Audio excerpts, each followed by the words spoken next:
Hi everyone, it's Nikki from Lollipop Farm. So today we're going to be doing our last video for pet safety tips as part of October's National Animal Safety and Protection Month. So last week we covered a couple of food toxins that you would normally find within the household.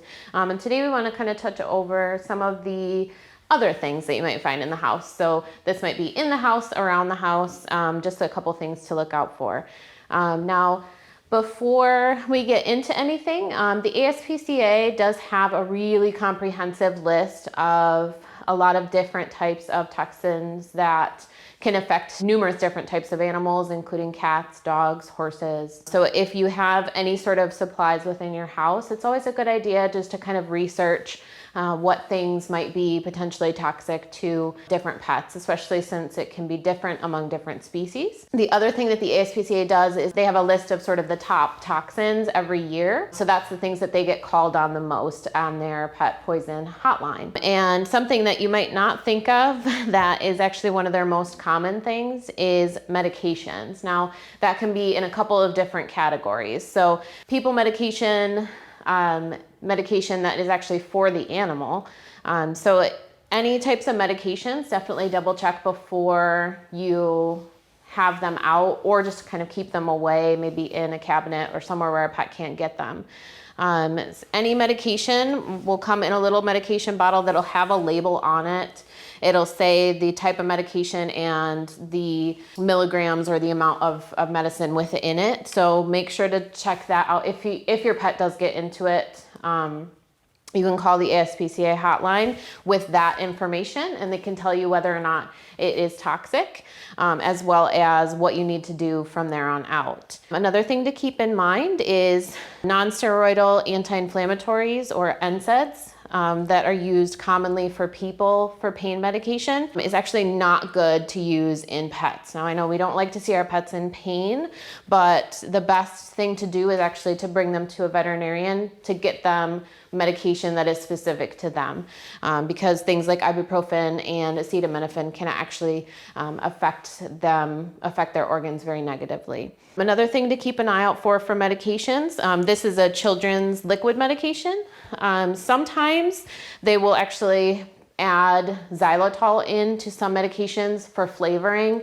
So just make sure you're checking the label to see. Some of them don't have it, some of them do. So just kind of keep an eye on that. Another common household toxin is batteries. So this can be multi-fold in terms of toxins. So the battery itself can cause blockage if it's ingested, but if it's punctured, the acid within it is actually very caustic and can cause a lot of issues in the esophagus or the mouth or the stomach, depending on how far it goes. With cleaning supplies, the biggest thing is just to do research and make sure, look at the labels. If it says that it's not supposed to be used around pets or with pets in the area, that also goes for any sort of pesticide treatment for the yard. Some of them are more safe than others in terms of pets. Ice melts.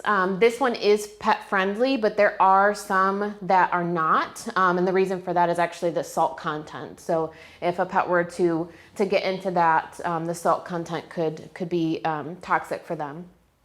A couple of things that we don't have out, but that you might want to keep an eye out for in the household.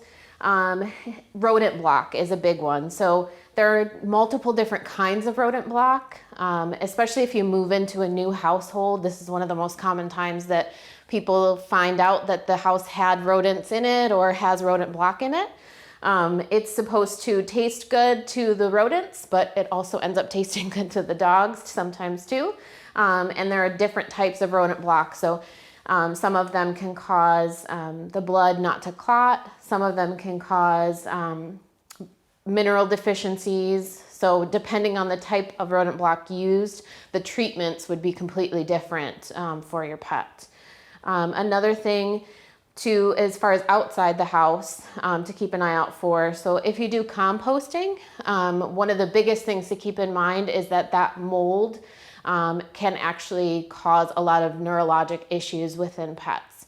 as well as some of the different types of foods that you might put into a compost. So if you put onions, garlic, things like that in there, that can actually, those substances can actually be toxic for the pets.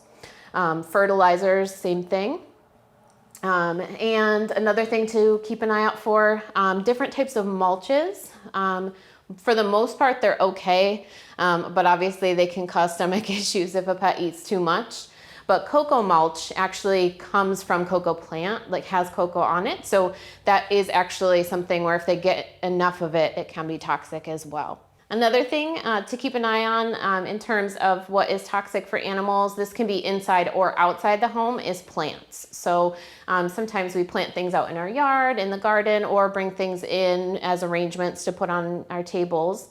So you just want to keep an eye out for different types of plants that might be toxic. Definitely do your research beforehand, because all of the different plants can have different effects depending on the animal. So a couple of things to think about would be tulips. If you plant those out in your garden, the bulb especially is the most toxic part of that plant. So if you have a dog that likes to dig, that's certainly something to keep in mind.